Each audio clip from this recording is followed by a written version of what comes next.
Welcome to the UCD MSc Clinical Nutrition and Dietetics Practice Education Training, and this Practice Education Training video is for Practice Placement 2. As an approved dietetic educator provider, UCD is required by CORU to provide training and practice placement education to practice placement educators.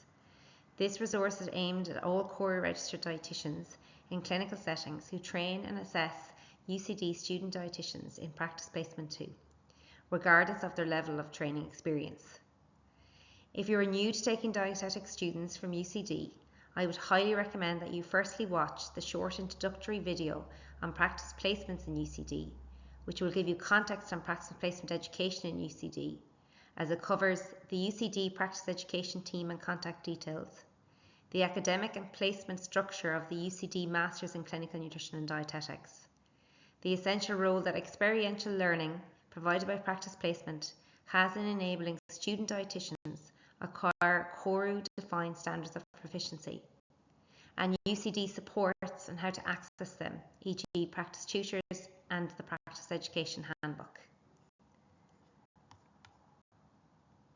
Today's session I will discuss the expectations of you as a practice educator, providing feedback and assessment on students, and the core required mechanisms of return of placements assessments to UCD.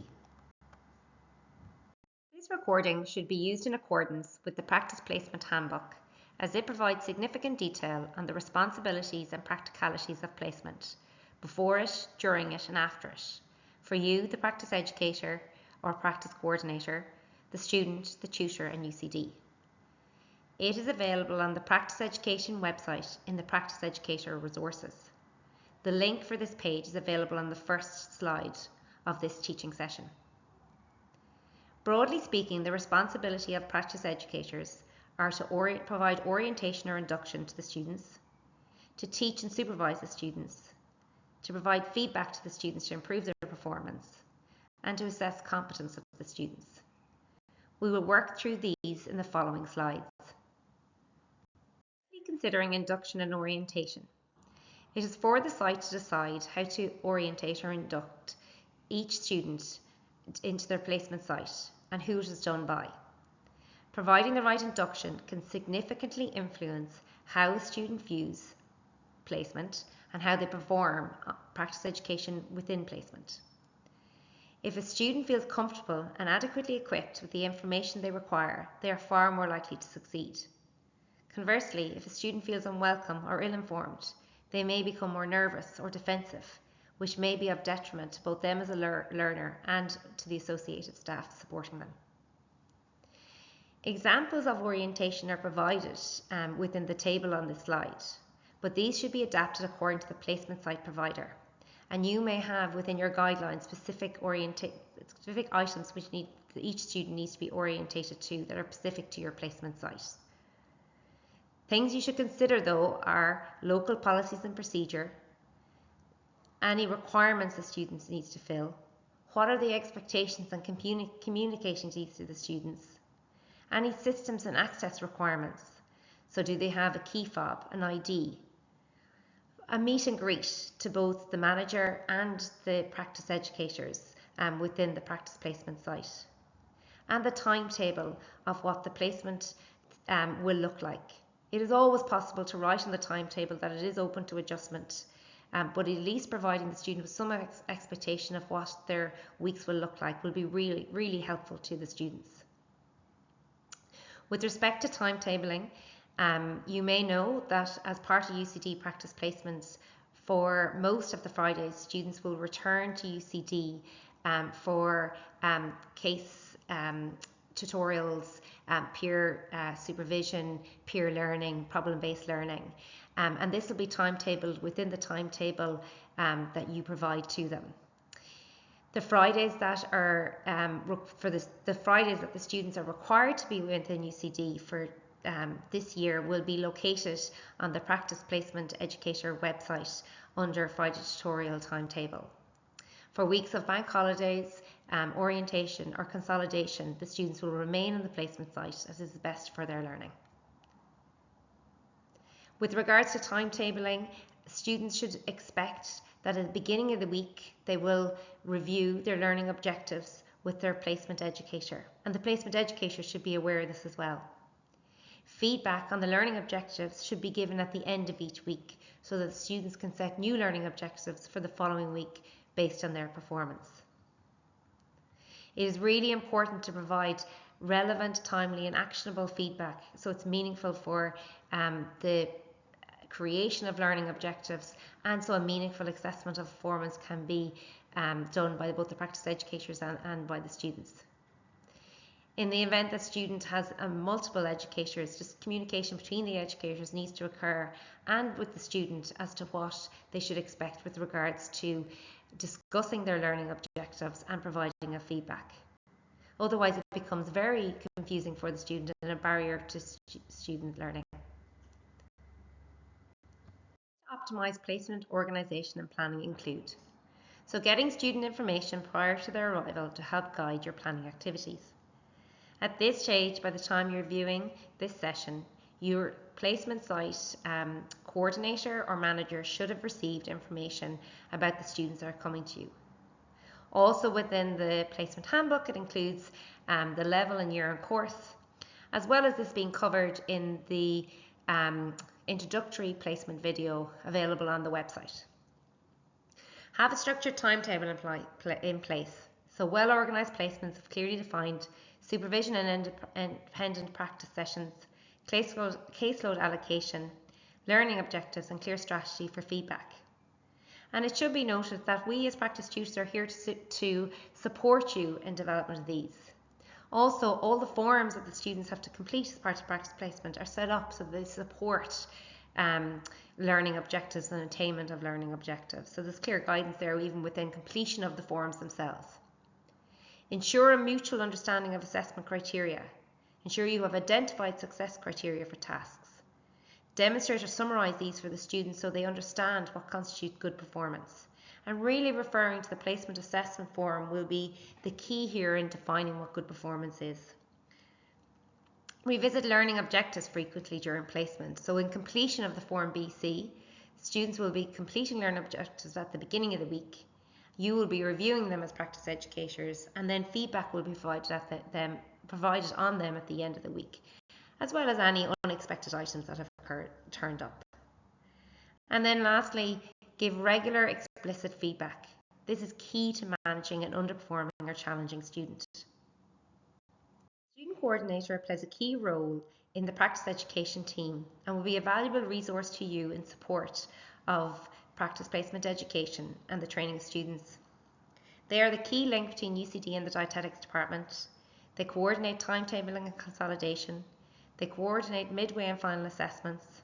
They coordinate the return of these completed final assessments to UCD. They receive completed tutor visit forms, so at all points they're aware of how the students are progressing through placement, and they support the practice educator. Next on to teaching and supervision. Teaching and supervision facilitates the gradual integration of theory with practice over 14 weeks in this case. Experience and supervision is offered by dietitian educators in a supportive learning environment via a structured timetable. Teaching and supervision is student-led. So at the outset, each practice educator will clearly explain performance expectations to the student, cognizant of the stage of placement.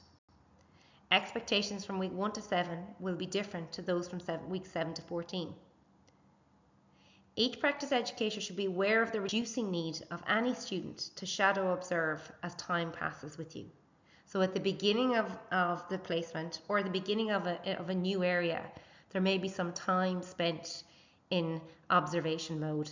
However, this should be very short, as we know that active participants are much more likely to learn by doing rather than being passive in that action.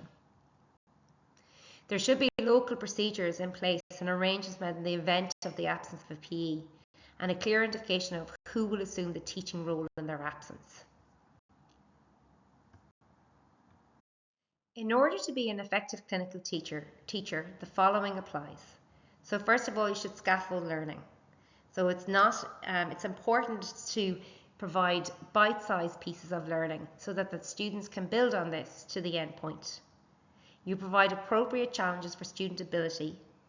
You ensure that you give adequate orientation to placement and task. You work with the students to plan activities, and you assess and respond to learning gaps. You must ensure you evaluate fairly, demonstrate or make connections between theory and practice, and guide goal setting and attainment of these goals. It's important that you ask appropriate questions, provide resources and responses in a timely manner, support independent learning. It's also important to provide opportunities to practice and observe, with, as I said in the last slide, to ensure that practice outweighs the observation. Encourage student participation.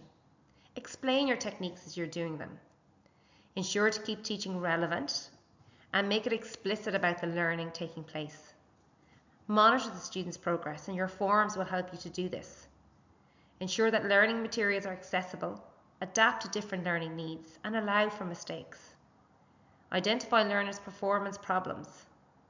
You will recognise internal and external factors affecting the learner performance. Remember, students are human. You perceive yourself as a teacher, so you're a clinical educator.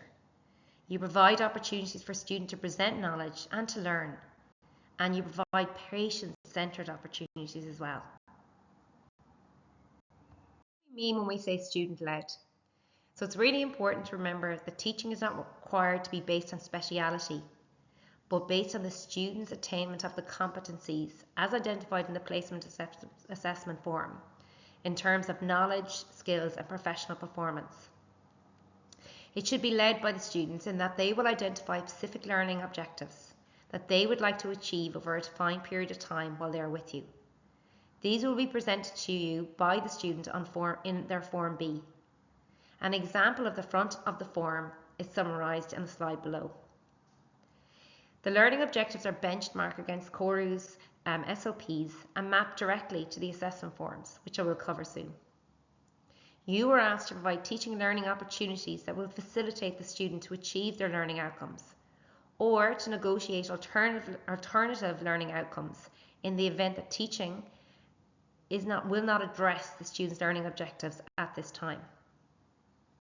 Practice educators support the student's learning in assisting the student in setting these objectives and in suggesting planned activities and in attainment of these learning objectives. And this can be done in collaboration with the practice tutor if required. On this slide, I present an example of what a week could look like when taking a student for practice placement. So at the beginning of the week on the Monday, you refer to your timetable, discuss and agree your Form BC, these include your learning objective, discuss your expectations, start time, where to meet, hours per day, what feedback is required, any knowledge requirements. Discuss student expectations, what they think is going to happen, and agree time and place for Form BC review. Then on Monday afternoon, Tuesday, Wednesday and Thursday, the timetable, students will follow the timetable that you have created with their learning outcome related learning activities. Within this time, they may have a tutor visit scheduled. Then on Thursday at some point, a review of the Form BC should occur and it should be signed off by the practice educator. And then on Friday, on most Fridays, as previously discussed, students will return to UCD for learning. And in the afternoon of the Friday, students will be allocated some time for pre-reading for the next week, for inserting any relevant examples and completion of their placement assessment form or the professionalism form, to add any content to their portfolio, and for completion of competence checklists or their learning outcomes for next week. On weeks where the students retain in the placement site, such as a bank holiday week, students should still be allocated some independent time to complete these learning tasks. I've mentioned feedback a lot at this stage, and it's important, I suppose, now to address why feedback is important. So feedback can help focus effort, so your energies are concentrated on where they're most needed. Feedback is performance enhancing. It can help you to improve the overall quality of your work or to reach a particular target or a standard that presents a real challenge.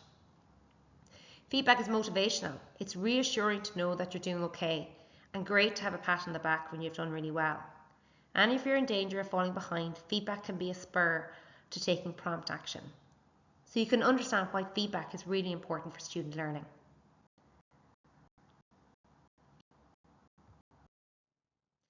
So in order to provide feedback, one of the evidence-based approaches that's most acceptable to students is the reflective feedback conversation. So it's a collaboratively constructed conversation about student performance or progress.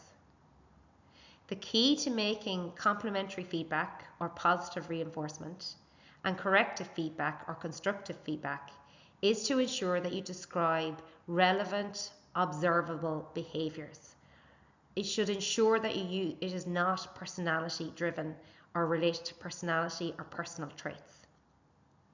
In order to provide this feedback so it is collaborative and constructive, the first step is to ask the learner to say what was good about their performance. The second step is for the teacher or the educator to state areas of agreement and elaborate on good performance. The third step is for the learner to state what was not correct or could have been improved upon. And then the fourth step is for the teacher to provide guidance on what he or she could have improved and how this could be done next time.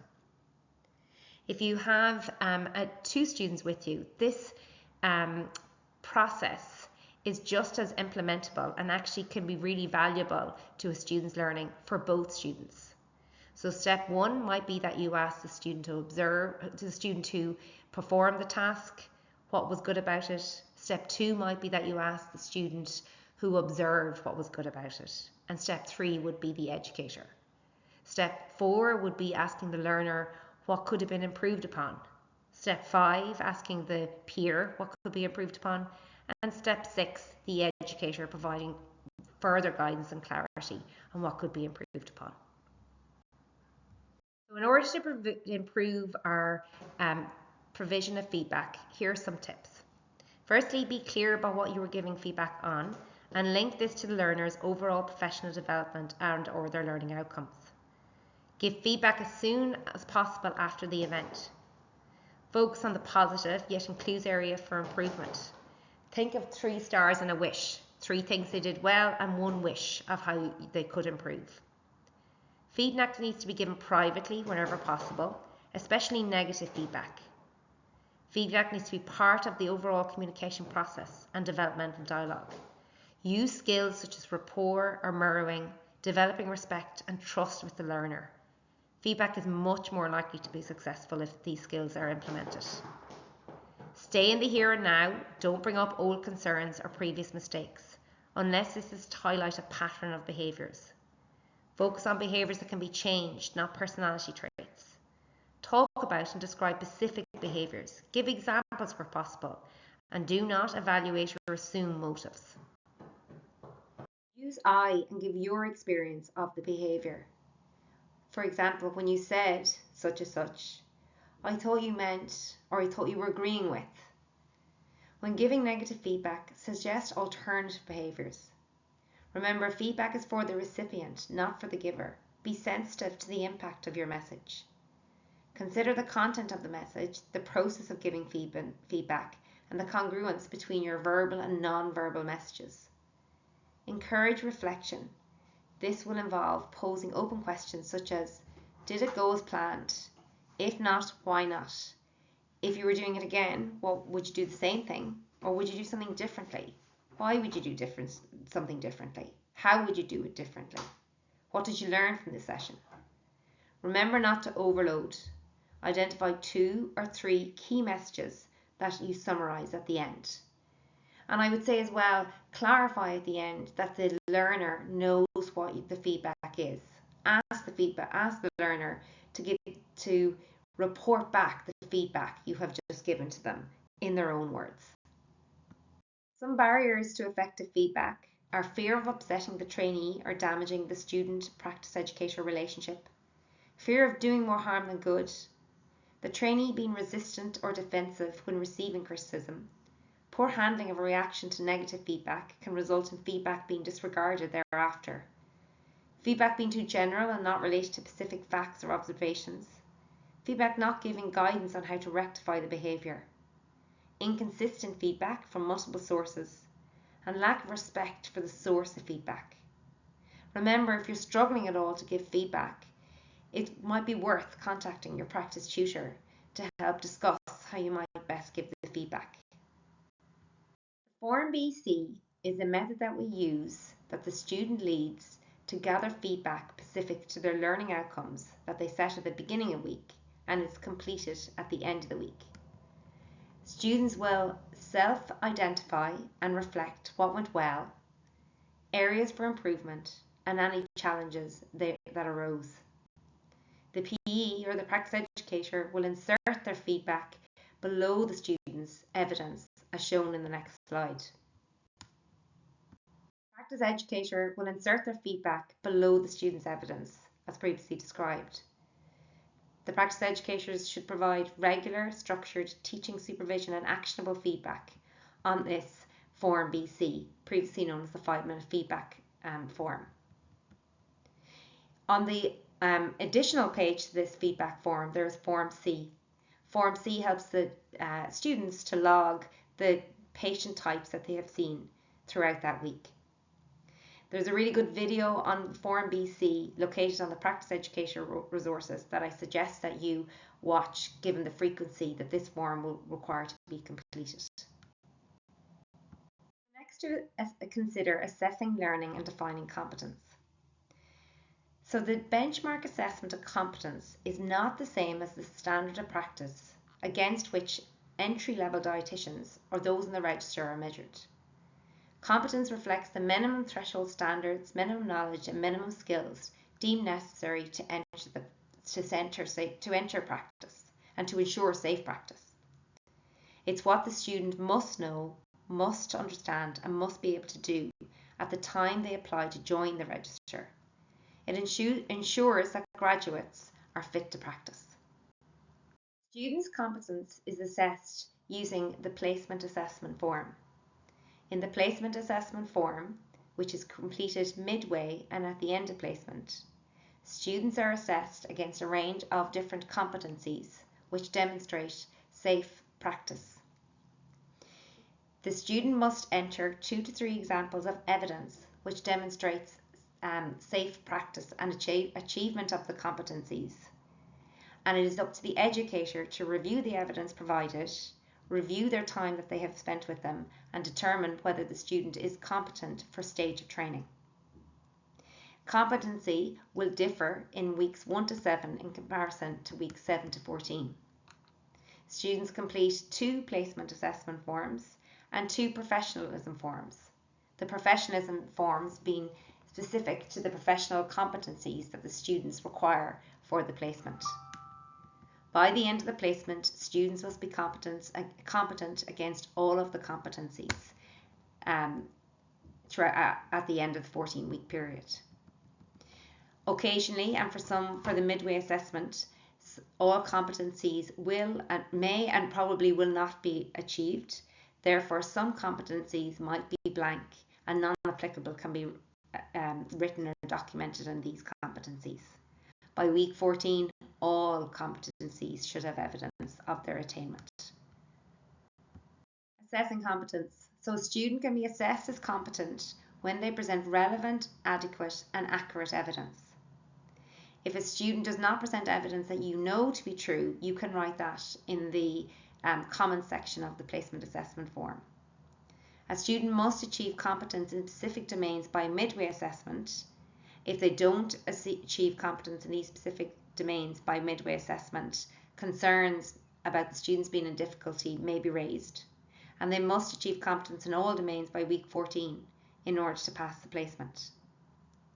On the Placement Educator Resources webpage, the Placement Assessment Form, the Professionalism Form, and the Competence Reference Guide, which helps guides what stages the competence should be achieved, are located and are a good resource to use in providing student training. It should be noted that PAF or Placement Assessment Form exemplars are available on request.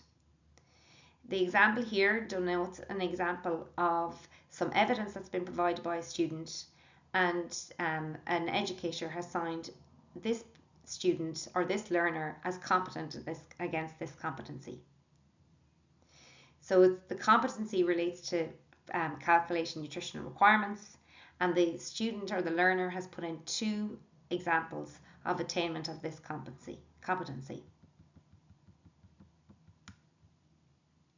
Students are expected to continually add to their placement assessment form and their prof on an ongoing basis. But as previously discussed, a midway form will be completed so that we can assess where the student is at the midway point. This is a formative assessment tool. And a summative or end assessment form will be completed to determine whether the student has passed the placement. Each PE should comment on the evidence the student provides relevant to the time that's spent with them.